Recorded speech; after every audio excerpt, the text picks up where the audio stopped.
केउठी पड़िछि लुहा नंगर तो केउठी कांथरे झुलुछि ब्रिटिश अमलर मानचित्र पुणी दिग निर्णय यंत्र एसबु साइता होइछि कटक महानदी कूलरे थिबा राज्य सामुद्रिक संग्रहालय रे।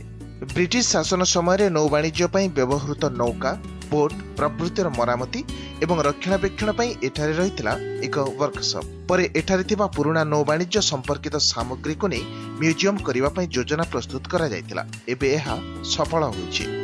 प्राय 5 एकर 7 डिसमिल जमी उपरे रहिछि एही म्यूजियम।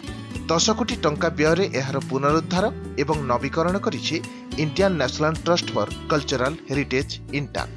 एठारे प्रारंभ में 10टी गैलरी खोल जाइछि।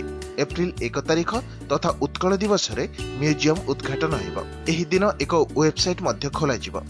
म्यूजियम रे चारि पाखरे रहिछि सुदृश्य पार्क, कृत्रिम झरणा एवं रंग बेरंगर फूल। एठारे एक आक्वेरियम निर्माण पई मध्य योजना प्रस्तुत होइछि।